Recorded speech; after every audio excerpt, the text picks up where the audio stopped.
जो आज इस पूरी चर्चा में बात बड़ी हुई है वो ये है कि दुनिया अपनी तरह से अपने स्वार्थ में अपने लोगों के लिए, देश के कल्याण के लिए अपने अपने हिसाब से हर राजनेता, हर देश की सरकार कुछ ना कुछ कर रही है। वहां की सरकार ने अपने देश की जनता से क्या कहा, क्या नहीं कहा, वो वहां की सुर्खियां होगा। हमारे देश में हमारे प्रधानमंत्री ने एक अपील की है, और ये 140 करोड़ का देश, जिसमें मिडिल ईस्ट से भी जो पॉपुलेशन यहां आ रही है या आ चुकी है वो भी अब शामिल है, वो ये समझ रहा है कि दुनिया किस तरफ जा रही है और कितनी गति से जा रही है और किस बुरे डायरेक्शन में जा रही है। डायरेक्शन हमेशा सही भी हो सकता है, गलत भी हो सकता है, तो गलत डायरेक्शन में जा रही है।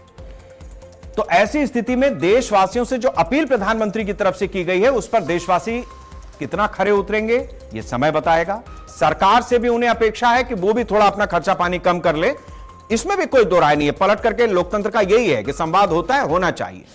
बड़ी चीज जो ये है कि जो आखिरी सवाल मैंने कर्नल साहब से लिया था कि इस पूरे सिनेरियो में हम सुरक्षित कितने हैं, हम पर खतरा कितना है और कितना नहीं है, तो इकोनॉमी अपनी जगह पे है, लेकिन डिफेंस के मामले में बड़ी चीज आप समझिए कि ऑपरेशन सिंदूर जब शुरू हुआ उसके बाद एक लिमिटेड टाइम एरा के अंदर हमने उसको रोक दिया। हमारी सेना ने उस चीज को स्टैंड बाय मोड पर रख दिया। प्रधानमंत्री सामने आए, उन्होंने कहा कि operation Sindoor is on, we are on, हम अब न्यू इंडिया है।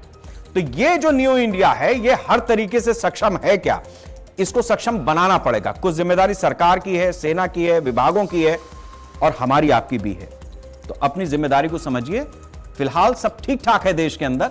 जरूरत इस बात की है कि जैसे बीजेपी और कांग्रेस आपस में लड़ने लगते हैं, बस उतना ना करें, हम अपनी तरह के एक्सपर्ट बन जाएं और इस देश को संभाल लें। इतनी उम्मीद है। नमस्कार।